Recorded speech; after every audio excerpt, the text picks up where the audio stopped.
Hello friends, तो कैसे हैं आप लोग। आई होप कि आप सब अच्छे होंगे और अपनी प्रिपरेशन को अच्छी कर रहे हो। आज का हमारा सेशन होगा जहांगीर के बारे में। देखो, जहांगीर के बारे में आज के हम सेशन में देखने की कोशिश करेंगे। उसके बाद जहांगीर शाहजहां का भी सेशन इसी सेशन में होगा। इसी सेशन में शाहजहां के भी बारे में जानने की कोशिश करेंगे। देखो, जहांगीर का जो जन्म होता है 30 अगस्त 1569 ईस्वी को इनका जन्म होता है। और जहांगीर को क्यों याद किया जाता है, इनके न्याय की जंजीर के कारण जहांगीर को याद किया जाता है।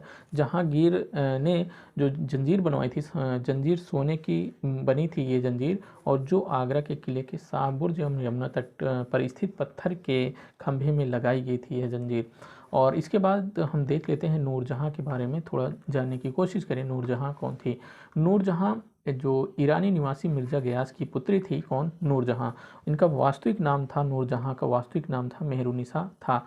जहांगीर इसके सौंदर्य पे क्या हो जाता है, मुग्ध हो जाता है। मुग्ध होने के बाद ये मई 1611 ईस्वी में ये नूरजहां से क्या कर लेता है, शादी कर लेता है। अब नूरजहां से शादी करने के पश्चात ही जहांगीर ने उसे नूर महल और नूरजहां की उपाधि से इन्हें उपाधि प्रदान करता है। किसको? नूरजहां को, जिसका वास्तविक नाम मेहरुनिसा रहता है। अब नूरजहां के सम्मान में उसने चांदी के सिक्के भी जारी करवाया। किसने? जहांगीर ने। और इसके माँ के बारे में बात करें तो इनकी माँ भी बहुत ही इंटरेस्टिंग बात है कि जो इनकी माँ थी अस्मत बेग, किसकी? नूरजहां की माँ अस्मत बेग थी। उसने गुलाब से इत्र निकालने की विधि की खोज निकाला, नूरजहां की माँ ने। और जहांगीर के समय में जो चित्रकला थी वो बहुत ही उन्नत थी। मतलब इसे कह सकते हैं कि जो नूरजहां के समय में जो चित्रकला का स्वर्ण काल कहा जाता है, चित्रकला के क्षेत्र में इसे स्वर्ण काल कहा जाता है जहांगीर के समय में। और जहांगीर के समय में जैसे कैप्टन हॉकिंस और sir Thomas Roe, William Finch और एडवर्ड टेरी जैसे यूरोपीय यात्री भी जहांगीर के शासन में आए थे। देखो, ये जहांगीर के से आपको क्वेश्चन क्या क्या चीज़ें बन सकती हैं। सिर्फ captain Hawkins, sir Thomas Roe और विलियम फिंच, एडवर्ड टेरी यूरोपीय यात्री आए थे। किसके काल में? जहांगीर के शासन काल में। चित्रकला का स्वर्ण काल किसे कहा जाता है? जहांगीर के शासन काल को कहा जाता है। इत्र निकालने की खोज किसने की? अस्मत बेग ने की। ये किसकी माँ थी? ये नूरजहां की माँ थी।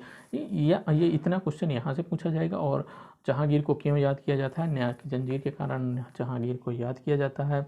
और नूरजहां कौन थी? वो नूरजहां मिर्जा गयास बेग की पुत्री थी। ठीक, सिर्फ इतना ही क्वेश्चन आपको यहाँ से देखने को मिलेगा, जो जहांगीर के सेशन से मिलेगा। इसके बाद हम देख लेते हैं जो 1627 से लेकर के 1657 ईस्वी तक रहता है शाहजहां का सेशन, उसको देखते हैं।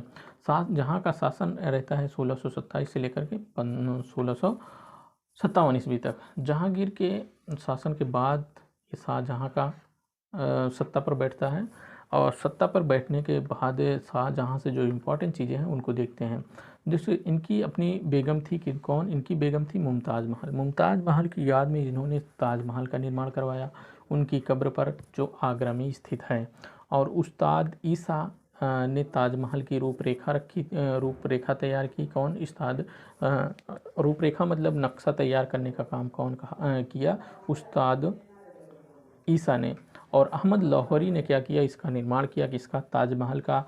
जामा मस्जिद का निर्माण इसकी पुत्री जहां आरा ने करवाया। और शाहजहां के दरबार में जो प्रमुख चित्रकार थे मोहम्मद फ़कीर एवं मीर हिम थे, जो इनके काल में जो प्रमुख चित्रकार थे। उसके बाद हम और देख लें जो दारा सिको जो सर्वाधिक विद्वान पुत्र था। किसका? शाहजहां का सर्वाधिक विद्वान पुत्र कौन था? दारा सिको था। और इसने जो दारा सिको था, इसने क्या किया? भगवत गीता, योग विशिष्ट, उपनिषद, रामायण को अनुवाद इसने फारसी में करवाने का काम किया। और जैसे कि औरंगजेब का जब अटैक होता है शाहजहां के ऊपर, तो शाहजहां को बंदी बना लिया जाता है। कब? 8 जून 1658 ईस्वी को औरंगजेब ने अटैक किया और शाहजहां को बंदी बनाया। और आगरे के किले में अपने कैदी जीवन को बिताते हुए शाहजहां की मृत्यु हो जाती है। ये 74 वर्ष की उम्र में, 74 वर्ष की अवस्था में इनकी मृत्यु कब हुई है? 22 जनवरी 1666 ईस्वी को इनकी मृत्यु हो जाती है। इसके बाद जो हमारा सेशन आएगा वो जब औरंगजेब का सेशन आएगा, क्योंकि इनकी मृत्यु हो गई है। तो अब जो इनको जीता है, जो इनको जीता है अब उसी का शासन होने वाला है।